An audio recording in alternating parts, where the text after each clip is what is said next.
back to my channel, and if you are new to this space, I say you are also highly welcome. This is another quiz time, and in this section we'll be looking at some questions that are related to the brachial artery, and this will help us prepare for questions related to this region in our examination.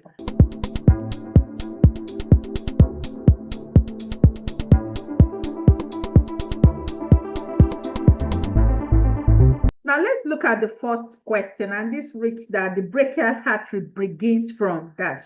The brachial artery, is it seen to begin from the inferior border of the teres major? Is it seen to begin from the superior border of the teres major? Is it from the inferior border of the teres minor?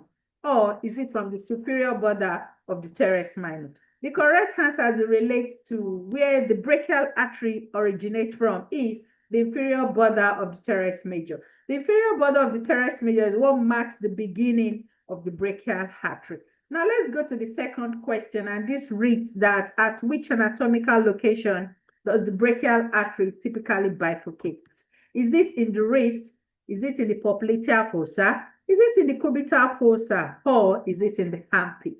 The correct answer as it relates to the anatomical location where the brachial artery bifurcates is the cubital fossa. Within this fossa is where the brachial artery divides into the radial and also the ulnar artery. We've described this in details in our lecture on the cubital fossa. If not check up that lecture, please kindly go and do so.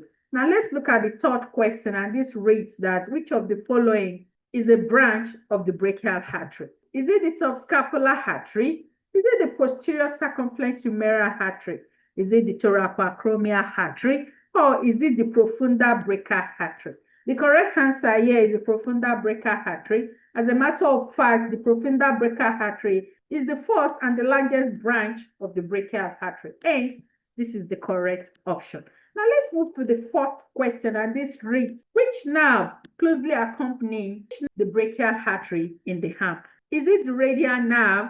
Is it the ulnar nerve? Is it the median nerve? Or is it the musculocutaneous nerve? The correct answer here is the median nerve. The median nerve is seen to be closely related to the brachial artery in the arm. Now let's move to the fifth question, and this reads that the termination of the brachial artery is at the level of the dash. Is it at the level of the neck of the radius? Is it at the olecranon process of the ulna? Is it at the head of the humerus? Or is it none of the above?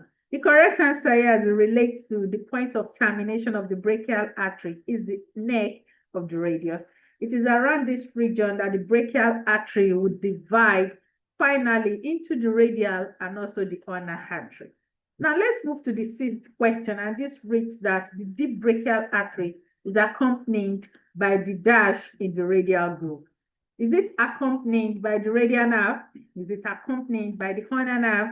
Is it accompanied by the median nerve? Or is it by the musculocutaneous nerve? The correct answer here is the radial nerve.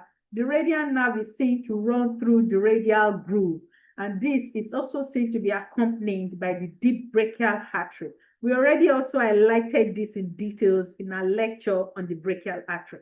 You can go and check that lecture up to keep yourself updated. Now let's go to the seventh question, and this reads that which structure lies lateral to the brachial artery in the cubital fossa? So within the cubital fossa, we know that the brachial artery is located within this space. So which of these structures is seen to be positioned lateral to it? Is it the triceps tendon? Is it the ulnar nerve? Is it the median nerve? Or is it the biceps tendon?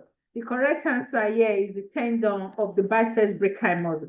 The tendon of the biceps brachii muscle is seen to be located laterally to the brachial artery within the cubital fossa, while the median nerve is seen to be positioned medial to the brachial artery within the cubital fossa. Now let's go to the eighth question, and this reads that which artery forms an anastomosis with the inferior ulnar collateral artery? The inferior ulnar collateral artery, is it seen to create anastomosis with the anterior ulnar recurrent artery? Is it with the recurrent interosseous artery? Is it with the radial recurrent artery? Or is it with the deep palmar artery? The correct answer here is the anterior ulnar recurrent artery. Don't forget that the superior ulnar collateral artery is seen to create anastomosis with the posterior ulnar recurrent artery. The anterior ulnar recurrent artery is seen to specifically form an anastomosis with the inferior ulnar collateral artery. Hence, this is the correct option. Now let's move to the ninth question, and this reads that the middle collateral artery forms anastomosis with the recurrent interosseous artery, a branch from that. This question requires us to state where the recurrent interosseous artery emerges from. So is it from the anterior interosseous artery? Is it from the recurrent radial artery? Is it from the profunda brachial artery? Or is it from the posterior interosseous artery? The correct answer here is the posterior interosseous artery. It is the posterior interosseous artery that gives a recurrent branch that is directed upward to create an anastomosis with the middle collateral artery. This is also explained in details in our lecture on the brachial artery. Now let's move to the 10th question, which is the last question. And this reads that the superior ulnar collateral artery passes through which structure to reach the posterior compartment of the hand? Is it the medial intermuscular septum? Is it the interosseous membrane? Is it the quadrangular space? Or is it the lateral intermuscular septum? The correct answer here is the medial intermuscular septum. It is this septum that the superior ulnar collateral artery will pass through for it to be able to access the posterior compartment of the hand. So let's have your grades in the comment section. Thanks for watching.